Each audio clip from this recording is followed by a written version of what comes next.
कि पहली बात तो ये है कि कार्तिकेय शर्मा जी ने अपना जो है बयान जो है उसका स्पष्टीकरण दे दिया है ना, नंबर 1।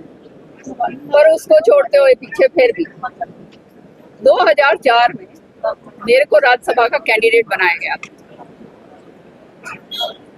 और उस समय कांग्रेस की कैंडिडेट बन के मैं आई।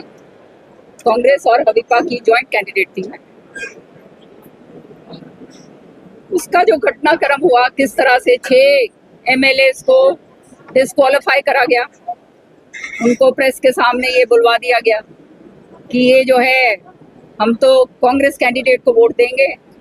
तो उस समय चौटाला साहब की सरकार थी, तो उन्होंने तुरंत प्रभाव से, मिली जुली बात होगी हुड्डा साहब की, तुरंत प्रभाव से वो 6 जो हैं एमएलए जो थे इंडिपेंडेंट, उनको जो है बर्खास्त कर दिया। क्योंकि आप जानते हो इंडिपेंडेंट एमएलए ये बात नहीं कर सकते, वोट कहीं भी डालो लेकिन सार्वजनिक तरीके से ये बात नहीं कर सकते। तो 6 तो हैं, इस तरह से उन्होंने वो कर दिया। फिर भी मेरे पास पूरे लोग थे और जो है वोट का जो अंतर था वो 1 का अंतर था। तो 1 वोट जो है उस समय इनवैलिड करी गई, उस वोट के ऊपर एक बिंदी लगा दी गई। तो सारों ने हंगामा कर दिया, ये वोट तो नहीं है, ये तो कांग्रेस की वोट इनवैलिड हो गई। आपको मैं बताना चाहती हूँ 2004 से लेकर आज तक इलेक्शन पिटीशन मैंने डाला पार्लियामेंट इसमें सुप्रीम कोर्ट के अंदर। मेरा इलेक्शन पिटीशन आज तक घूम रहा है भाई, मन ने नहीं बेरा पाटा कि वो वोट 1 किसकी थी। अब मैं किसी का नाम यूं कैसे लगा दूं। नंबर 1 तो ये तो हुड्डा साहब ही जो है बता पाएंगे। पहली बात, उन्होंने ये करा, षड्यंत्र के मास्टर हैं दोनों बाबू बेटे, खुलकर बोलूंगी मैं, षड्यंत्र मास्टर है ये।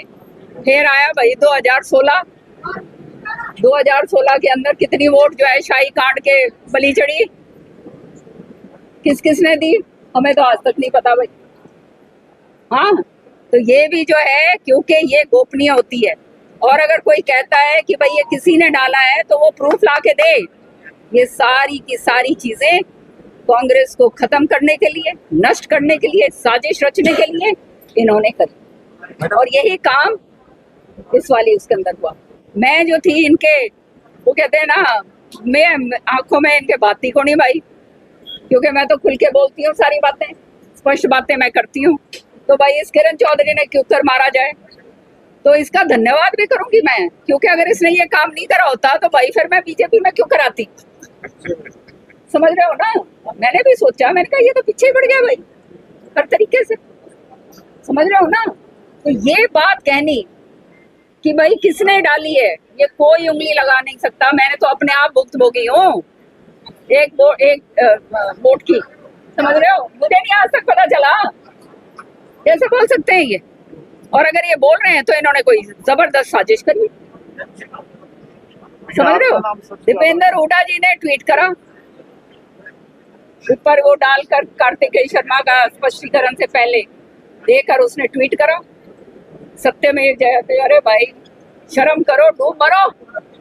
मैं तो ये बात कहूंगी, सत्यमेव जयते तुम कह रहे हो, जिसने सारा हरियाणा नाप दिया, पंचकुला से लेकर गुड़गांव तक, आज जो है रोज जो है सीबीआई कोर्ट के अंदर सामने खड़े रहते हैं, जिसने